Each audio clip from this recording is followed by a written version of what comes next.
Hello, and right now you are getting a crash course in how to operate a Vivitar SLR camera. SLR camera stands for single lens reflex camera, and the reason why it's a single lens reflex camera is because there is a mirror inside of our camera that allows us to look through the viewfinder and actually look through the same lens that will be photographing your images. So that's important to understand. What you see through that viewfinder is exactly what you're going to get when you photograph. Now, there are three things inside of this camera to help you let the proper amount of light into a camera, which is the light meter. Inside the camera, I'll show you how to activate the light meter and turn it on, but the three things that will set up your light meter will be, the first one is on the top of the camera right here in this little window. The little window, it says ISO underneath there, which stands for International Standards Organization, which is just a fancier name for your film speed. Film speed has all sorts of different ratings to it, but the film speed that we use in class is 400. That little window should always read 400. If you need to change the film speed, you lift up on the outer casing of this dial and you are able to change the little window's numbers. Always make sure that it lands back at 400 speed film, since that is the type of film that we are putting inside of your cameras. The second thing that we are looking for the light meter is your shutter speeds. The shutter speeds are represented on the same dial as your film speed, and these numbers that you see are fractions of a second. You are looking at the denominator, and the top number of the fraction is the number 1. So when you see 1, it's 1 over 1, which is 1 second, 2, which is 1 over 2, a half a second, a quarter of a second, an eighth of a second, and so on. When you are holding a camera, it is very important to understand that camera stability is a very crucial thing to getting an in-focus photo. You always want to have your camera at a 60th of a second. You can always go faster if you're in brighter light, but when you're in dimmer light, it may cause you to have to go to a slower shutter speed. If you do need to go to anything below a 60th of a second, you can use a tripod. There is a tripod mount for every single camera. They're all universal, and you can definitely use a tripod at home if you have one in lower light situations. You can always go faster, but again, not recommended to go slower due to blurry photos. The third thing that will help activate your light meter and get it working for you to let the proper amount of light into your camera is your aperture. The aperture is the dial closest to the camera body on your lens. When I take the lens off of the camera, you can see that right now our aperture is opened all the way up. You can see my shirt through the lens. When I close the lens down to the other direction,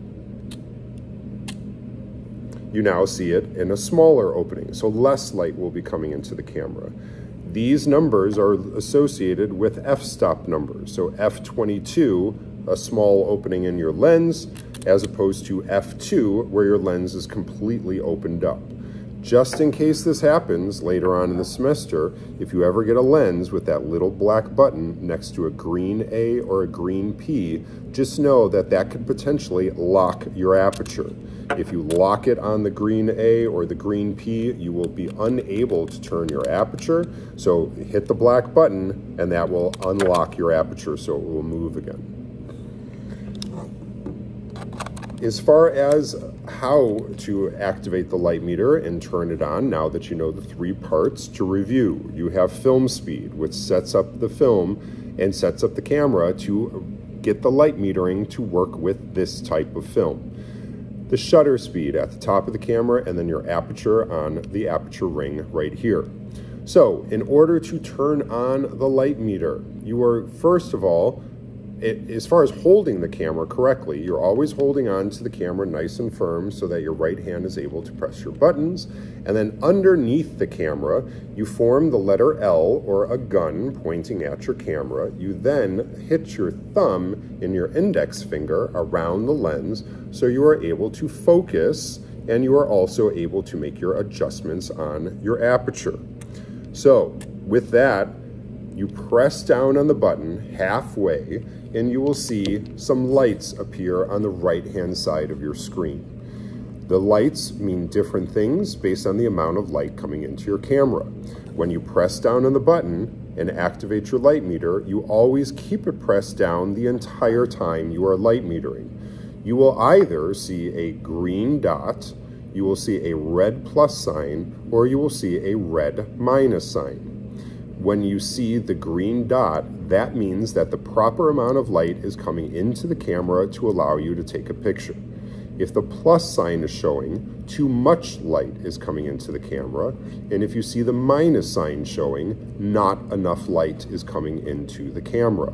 So it's important that you turn your aperture, that's the dial closest to the camera body, while you are pressing down on the button to take a picture. You must turn your aperture and land where it is green. Now, if it is ever on the plus sign and you still cannot get the light meter to be green, that's easy. You have too much light coming into your camera, and what do? You go from a 60th of a second to 1/25 of a second, and therefore you're actually letting in half the amount of light. So therefore you should be able to get your light meter green once you go to a faster shutter speed, again, when you are in bright light. If you are in too dim of light and the minus sign is showing up, that's where you would have to go to a slower shutter speed. Remember, slower shutter speeds are not recommended because you may end up with a blurry photo.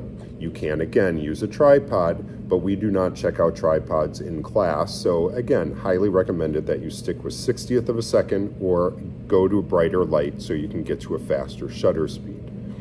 When you are focusing with the camera, again, holding the camera properly, you are focusing with the ring that is the furthest out on the lens. Notice that ring has a series of numbers on it. Those numbers are feet and meters. So if you are ever having a difficult time focusing, you could look at how far away your object is, set your camera to being, in this case, I'm setting up my camera to be 3 meters away from me, so that's 9 feet away. So yeah, when I focus on something 9 feet away, I should be able to get that in focus. Again, holding the camera from underneath, stabilizing the camera against your face when you are focusing so that your camera is nice and still during the photographic process. Always recommended, focus first, then press down on your button halfway to activate the light meter, and then you're turning your aperture to get your light meter to show up to be green. Once you get it to be green, then you're good to go ahead and actually take your photo. To advance your film, you are simply advancing the lever here. It will spring back, and that will allow you to then take your exposure. Always make sure that you press that fully down, and when you do extend this to advance your film, always make sure that this gets extended as far as possible and that it should spring back so you're able to take your photo. If you ever half advance it, this will go back and forth freely. It's not supposed to work like that. So again, it should be all the way snapped and then back so that you can then take your photo. When you get to the end of the roll of your film, you won't be able to advance it completely. It will stop on you, and that's when you're going to then come back to the room or follow the other QR code in the room as far as how to actually rewind your film and also put your film in. We have a separate video on how to load up a camera and how to rewind your film, so definitely look at that video for putting film into a camera and taking it out. Again, that is the brief crash course on how to operate a camera. Always focus your images. Always make sure that they are properly light metered and green light before you press that button. When focusing, you're simply looking through the camera, focusing with the outer dial, and you will see this screen inside of your camera. This center section is a split screen where you are aligning a straight line of an object. If you do not have any straight lines within what you are photographing, there is a textured ring around the split screen. The theory is if you see the texture, you are out of focus. If you don't see the texture, you are in focus. The rest of the glass in the viewfinder is something for you to look at as well. You should be able to focus that as well when you are focusing.